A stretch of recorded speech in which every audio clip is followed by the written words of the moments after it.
Live with Shiraz کے ساتھ میں ہوں شیراز احمد شیرازی۔ اب یہ بھی خبر آئی ہے کہ پاکستان نے ایران سے اپنا سفیر جو ہے واپس بلا لیا ہے۔ میرے ساتھ اس وقت انور عباس صاحب موجود ہے جو کہ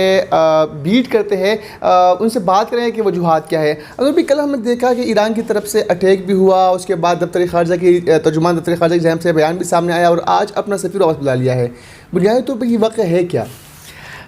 جی، اس میں اگر ہم اس کو ڈیٹیل میں دیکھیں تو اس کی لڑیاں کافی پیچھے جاتی ہیں، اس کی کڑیاں جیش العدل کے حوالے سے مختلف معاملات ہیں، ماضی میں بھی چلتے 2005 سے معاملات پاکستان اور ایران کے درمیان چل رہے ہیں، اور آج یہ معاملات جو ہیں ایکسٹریم پہ جا پہنچے، اور ہسٹری میں شاید پہلی دفعہ اس لیول تک تلخی پیدا ہوئی ہے پاکستان اور ایران کے تعلقات میں۔ گزشتہ شب ایران کی جانب سے میزائل اور ڈرونز فائر کیے گئے کوہ سبز کے ایریا میں، جو کہ پاکستانی بلوچستان کے سرحدی علاقے ہیں، اور ان حملوں کے بعد شدید رد عمل دیکھا گیا۔ رات گئے ہی دفتر خارجہ میں ایران کے چونکہ سفیر ان کے ایرانی صدر کے خصوصی نمائندہ حسن کاظمی قمی کے ہمراہ ایران واپس روانہ ہو گئے تھے، یہاں پہ ان کے ناظم الامور تھے، ان کو طلب کر کے احتجاج ریکارڈ کرایا گیا۔ اس کے علاوہ پاکستان کی جو ایران میں سفیر تھے مدثر ٹیپو، وہ ایرانی وزارت خارجہ میں پہنچے رات کو ہی، وہاں پہ ایرانی وزارت خارجہ کے ساتھ اس معاملے کو اٹھایا گیا اور پاکستان نے اپنا شدید احتجاج ریکارڈ کرایا۔ پھر رات کے دفتر خارجہ کی جانب سے ایک بیان ہمارے سامنے آتا ہے جس میں کہ پاکستان کی فضائی حدود کی خلاف ورزی پہ شدید احتجاج ریکارڈ کرایا گیا۔ اس میں یہ کہا گیا کہ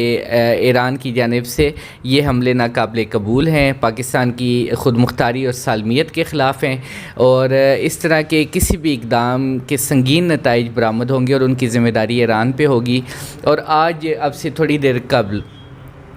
دفتر خارجہ کی جانب سے یہ کہا گیا ہے کہ پاکستان نے یہ فیصلہ کیا ہے کہ پاکستان کے جو ایران میں سفیر ہیں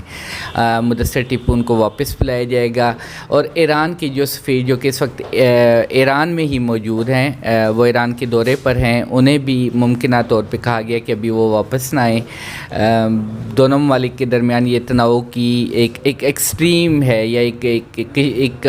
عروج ہے، اس سے پہلے اتنی شدت میں یہ تناؤ نہیں دیکھا گیا۔ سفارتی دوروں کو معطل کر دیا گیا ہے۔ پاکستان کا ایک وفد تھا 35 رکنی تجارتی وفد، وہ چابہار میں موجود تھا۔ چابہار میں پاک ایران مشترکہ سرحدی تجارتی کمیٹی کا 11واں اجلاس آج ہونا تھا، اس کو منسوخ کر دیا گیا پاکستان کی جانب سے، اور اس وفد کو بھی واپس آنے کا کہا گیا، جس کے بعد وہ وفد واپس روانہ ہو چکا ہے۔ میں ایک جنرل کوشچن کروں گا، چونکہ آپ ڈپلومیٹک بیٹ بھی کور کر رہے ہیں، اس وقت ہم دیکھ رہے ہیں کہ پاکستان کے تعلقات جو ہے پڑوسی ممالک ایران سے بھی خراب ہے، بھارت سے بھی خراب ہے، افغانستان سے بھی خراب ہے، یہ وجوہات کیا ہے، کیا ہونے جا رہا ہے؟ اصل میں آپ یہ دیکھیں کہ اس وقت عالمی سطح پہ گلوبل پولیٹیکل گیمز چل رہی ہیں، عالمی سطح پہ اس طرح کی مطلب جو حالات ہیں، آپ دیکھیں غزہ میں لڑائی چل رہی ہے،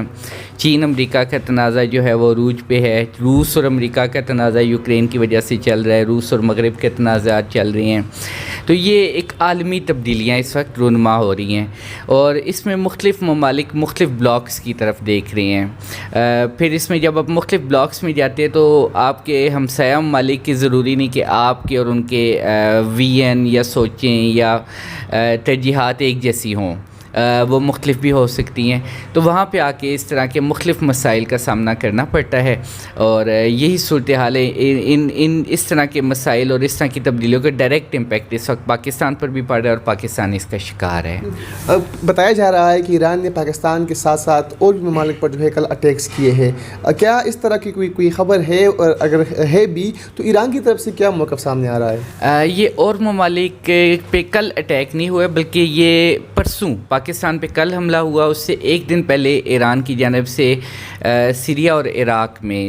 شام اور عراق میں داعش کے بیسز کو، اور عراق میں موساد کے بیسز کو، ایرانی حکام کے مطابق موساد کے کچھ ایریاز میں بیسز سے جن کو ہٹ کیا گیا میزائل سے، اور یہ جو حملے ہیں یہ ایسا نہیں ہے کہ صرف ایران ہی کر رہا ہے، اس سے پہلے ترکی نے بھی سیریا میں کارروائیاں کی، بیسز کو ہٹ کیا، مختلف ممالک اس طرح کی کارروائیاں کرتے ہیں۔ انڈینز نے بھی دعویٰ کیا کہ ہم نے پاکستان میں سرجیکل سٹرائک کی، ان کا ایک ہم نے ابھی نند کو گرایا بھی، تو یہ چیزیں ہوتی ہیں، یہ کوئی ایسا نہیں ہے کہ یہ پہلی دفعہ ہو رہی ہیں۔ لیکن یہ کہ اس وقت ان میں شدت آنا جو ہے ایک الارمنگ چیز ہے، اور یہ جو ہے اس خطے کو کافی متاثر کر سکتی ہے۔ غزہ کے بحران اور اس سے پہلے یوکرین کے بحران کے بعد آپ دیکھ لیں کہ عالمی سطح پہ قیمتیں ڈبل ہو گئی، خوراک جو ہے نایاب ہونا شروع ہو گئی تھی، گندم کی قیمتیں بڑھ گئیں، آپ کے تیل اور گیس کے ذخائر جو تھے، جو روس کی سپلائی چین تھی یورپ کو، وہ اس سے کافی زیادہ امپیکٹ ہوئی۔ اسی طرح غزہ کے بعد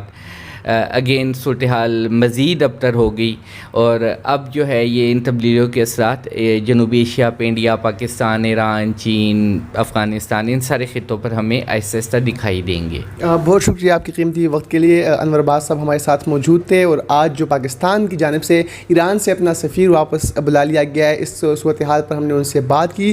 تفصیلی بات چیت بھی ہوئی۔ اس کے علاوہ جو پاکستان کے دیگر ہمسائے ممالک ہیں ان کے ساتھ جو تعلقات میں بگاڑ آیا ہے اس پر بھی بات چیت کی۔ اجازت دیجیے، اللہ حافظ۔